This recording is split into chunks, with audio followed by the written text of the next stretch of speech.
यह दुर्भाग्य और लज्जा का विषय है कि हमारे इन राजनेताओं ने, जिन्होंने समझौता के तहत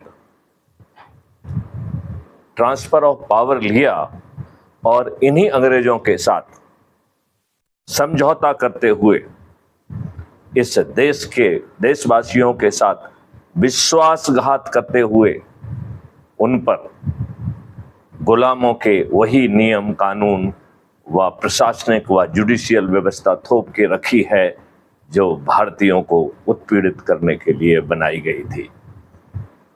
ऐसी जुडिशियल व्यवस्था जिसकी आंखों पे पट्टी बंधी है और जिसने विलंब का ठेका लेके रखा हुआ है। ऐसी व्यवस्था जहां शासकीय विभाग अपनी विधिक जिम्मेवारी का निर्वहन नहीं करते हैं। थाने पर एफआईआर पंजीयन नहीं होता है। थाने से सिर फूटा होने पर बिना मेडिकल कराए, बिना अपराध का पंजीयन किए भगा दिया जाता है। भारतवासियों, अब समय आ गया है इस व्यवस्था के विरुद्ध जागने का। इन राजनेताओं को, जिन्होंने आपको जाति और धर्म पर बांटकर संविधान की व्यवस्था के विपरीत नियम कानून बनाए, आपको एक वोट बैंक में कन्वर्ट कर दिया, जिन्होंने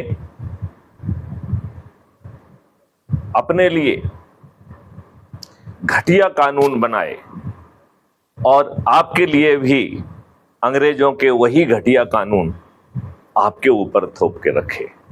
जिन कंडक्ट रूल के तहत चंद मुट्ठी भर अंग्रेजों ने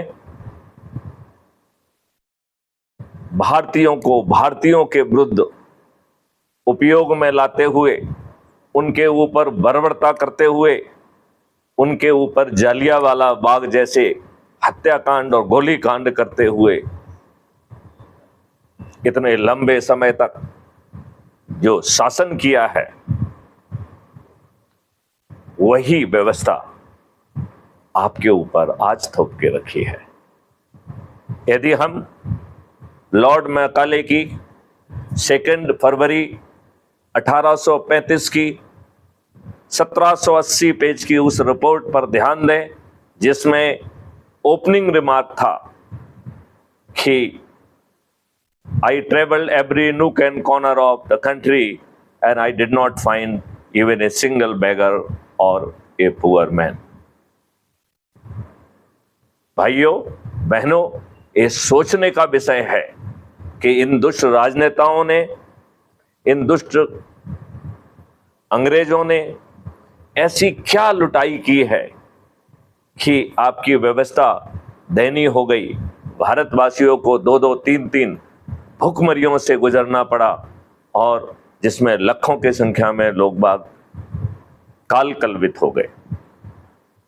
मैं आप लोगों से अपेक्षा करता हूं, अब जाग जाइए। ये मोटी खाल के लोग सिर्फ अपने आप को सत्ता में स्थापित करने के लिए बने हुए हैं। आपको जान के ताज्जुब होगा, 3-3, 4-4 PIL इस बात को लेकर लगाई गई थी कि जब इस देश में चपरासी बनने के लिए साक्षर व सचरित्र होना आवश्यक है, तो इस देश के भाग्य निर्माता, इस देश के कानून के निर्माता बनने के लिए अनपढ़, गवार, बाहुबली, दल बदलू और अपराधी क्यों? माननीय उच्चतम न्यायालय के द्वारा PIL कर्ताओं से सहमति जताते हुए कई बार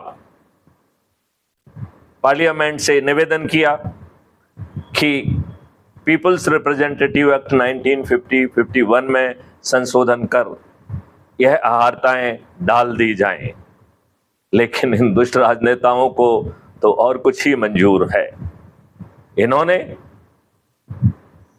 आपके ऊपर अपराधियों को, बाहुबलियों को, दल बदलुओं को, आतताइयों को, अत्याचारियों को टिकट देकर आपके ऊपर थोप के रखा हुआ है। यह दुर्भाग्य का विषय है कि यह ऐसे अपराधियों को टिकट देते हैं जो जेल में बंद होते हैं, और जेल में बंद इन राजनेताओं के गुर्गे आपको धमकाते हैं और आप इन्हें जेल में बंद होने के बावजूद जिताने के लिए विवश होते हैं। कितने दुष्ट हैं हमारे यह राजनेता, कितने दुष्ट हैं ये हमारे राजनेता। अब बदलाव का समय आ गया है। मैं आपसे कहता हूं कि आप चिंतन करिए। मैं आपका ध्यान 2022 के उत्तर प्रदेश के चुनाव पर आकर्षित करना चाहूंगा, जिसमें 403 सदस्यों में से 205 आपराधिक चरित्र के व्यक्ति हैं। It means 51% of law makers of UP are criminals.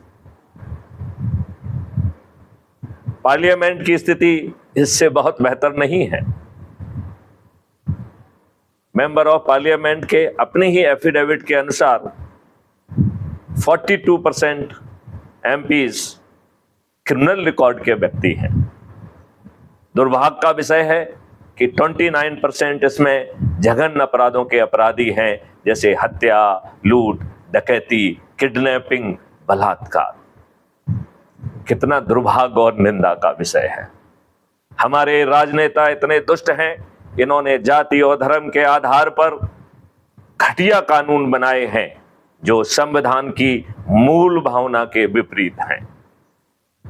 इनके द्वारा संविधान की मूल भावना कि किसी भी भारतीय को जाति, धर्म, रेस या रिलीजन के आधार पर उसमें अंतर नहीं किया जाएगा, उसे डिस्क्रिमिनेट नहीं किया जाएगा, लेकिन इन दुष्टों ने इसके विपरीत कानून बनाए। जो रिजर्वेशन मात्र 10 वर्षों के लिए था, इन दुष्ट राजनेताओं ने अपने लाभ के लिए उसे बढ़ाया है। इन्होंने जिनके लिए रिजर्वेशन है उन्हें सामर्थ्य नहीं दिया, उन्हें समृद्धि नहीं दिया, उन्हें फ्री भी दिया है। ये दुष्ट राजनेता अब इनके पाप का घड़ा भर चुका है, अब इनके पाप का घड़ा भर चुका है। यदि आज की व्यवस्था को हम राक्षसी व्यवस्था कहें तो इस राक्षस का जान एक तोते में है, और उस तोते का नाम राजनेता है। राजनेता को जब तक हम पराजित नहीं करते, आज की इस राक्षसी व्यवस्था में कोई भी बदलाव संभव नहीं है। लिहाजा अपराध मुक्त भारत मिशन ने एक खर्च विहीन मॉडल इजाद किया है, जिसके तहत मात्र उससे जुड़कर अपने ही परिवार के, अपने ही मित्र पड़ोसी, अपने ही रिश्तेदार, अपने ही विभिन्न सर्कल के नेटवर्क के लोगों को जोड़कर यदि हम 10 लोगों को ऊर्जाकृत करके, संकल्पित करके जोड़ते हैं, और ये जोड़ने का तरीका है crime free Bharat mission app के माध्यम से जोड़ना, तो हम इन सभी राजनेताओं को मतदान के पहले अपनी हार स्वीकार करने के लिए विवश कर सकेंगे। इस मॉडल के बारे में थोड़ा सा मैं आपको समझाना चाहूंगा। माननीय